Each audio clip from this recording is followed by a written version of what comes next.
Guys, ഇത് കഴിഞ്ഞ ദിവസം ഞാൻ പോസ്റ്റ് ഇട്ടിട്ടുണ്ടായിരുന്ന ഒരു വീഡിയോ ആണ്. എൻ്റെ ഇൻസ്റ്റയിലും വാട്സപ്പിൽ സ്റ്റേറ്റസ് ആയിട്ടും ഒക്കെ അപ്ലോഡ് ചെയ്തിട്ടുണ്ടായിരുന്നു.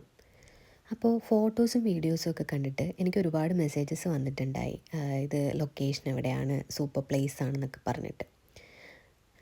അപ്പം ഞാൻ കരുതി പോയപ്പോൾ എടുത്ത കുറച്ച് വീഡിയോസ് ഉണ്ടായി, അത് വെച്ചിട്ട് ഒരു ഓൺ വോയിസ് ചെയ്യാമെന്ന്. ശരിക്കും ഗൈസ്, ഇതൊരു പ്ലാൻഡ് ട്രിപ്പൊന്നും അല്ലായിരുന്നേ. എൻ്റെ ഫ്രണ്ടിൻ്റെ സിറ്റി രജിസ്ട്രേഷന് വേണ്ടി പോയപ്പോൾ അവിടുന്ന് വാൻസി ലൊക്കേഷനിലേക്ക് ഒരു ഹാഫ് അവർ ഡിസ്റ്റൻസേ ഉണ്ടായിരുന്നുള്ളൂ. ജർമ്മനിയിൽ വന്നപ്പോൾ നമുക്കെല്ലാവർക്കും അറിയാവുന്ന ഒരു ഫേമസ് സീരീസ് ഷൂട്ട് ചെയ്ത പ്ലേസ് ഇവിടെ ബെർലിനിൽ അടുത്ത് തന്നെ ഉണ്ടെന്ന് അറിഞ്ഞപ്പോൾ ആ ടൈം തൊട്ട് വിചാരിക്കുന്ന ഒരു ദിവസം ശരിക്കും പ്ലാൻ ചെയ്തിട്ട് ആ ലൊക്കേഷനിലേക്ക് പോവാമെന്ന്. പക്ഷേ അറിയാമല്ലോ ഗൈസ്, പ്ലാൻ ചെയ്യുന്ന ട്രിപ്പൊന്നും നടന്ന ചരിത്രമില്ലല്ലോ. ശരിക്കും ഗൈസ്, നമ്മൾ ഉള്ളിലേക്ക് പോയി തുടങ്ങുമ്പോൾ നമ്മുടെ ഫോണിൽ റേഞ്ച് കട്ടാവും. പിന്നെ സ്റ്റിൽ ഗൂഗിൾ മാപ്പ് വർക്കിംഗ് ആയതുകൊണ്ട് മാപ്പ് പറഞ്ഞു തന്ന ആ വേ തന്നെ നമ്മൾ ഫോളോ ചെയ്തു പോയി. ഓഫ് റോഡ് ആയതുകൊണ്ട് തന്നെ ഗൈസ്, നമുക്ക് ശരിക്കും ഒരു വൈൽഡ് ഫീലിംഗ് ആയിരുന്നു നമ്മുടെ എൻ്റയർ ട്രിപ്പിലും കിട്ടിയിട്ടുണ്ടായിരുന്നത്. Yes guys, we are finally here.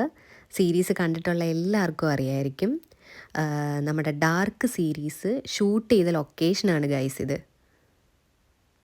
ശരിക്കും ഗൈസ് ഭയങ്കര എക്സൈറ്റ്മെൻ്റ് ആയിരുന്നു. കാരണം വേറൊന്നുമല്ല, നമ്മുടെ മനസ്സ് ഫുള്ള് സീരീസ് കണ്ടിട്ടുണ്ടായിരുന്ന കുറേ ഇമേജസ് ആയിരുന്നു. ഓഫ് റോഡ് ആയതുകൊണ്ട് തന്നെ ഗൈസ്, നമ്മുടെ ജേണി ത്രൂ ഔട്ട് നമുക്കൊരു അഡ്വഞ്ചറസ് ഫീലായിരുന്നു കിട്ടിയിട്ടുണ്ടായിരുന്നത്. വെയിൽ കാണാമെങ്കിലും ഗൈസ് നല്ല തണുപ്പായിരുന്നു. വിൻ്റർ ടൈമാണ്.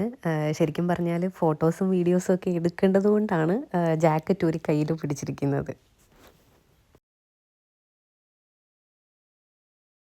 പിന്നെ ശരിക്കും ഗൈസ്, വിൻ്ററിലും സമ്മർ ടൈമിലും എക്സാക്ട്ലി ഡിഫറെൻ്റ് ഒരു ഇമേജസ് ആയിരിക്കും നമുക്കിവിടെ കിട്ടുക.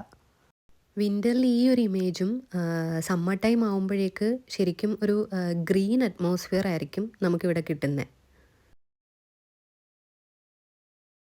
അങ്ങനെ ഗൈസ്, ഞങ്ങൾ പോകാൻ ആഗ്രഹിച്ചിരുന്ന ഒരു സ്ഥലത്ത് ഇത്രയും ഹാപ്പി ആയിട്ട് അഡ്വഞ്ചറസ് ആയിട്ട് പോയിട്ടുണ്ടായിരുന്ന ഒരു അൺപ്ലാൻഡ് ട്രിപ്പായിരുന്നു ഇത്.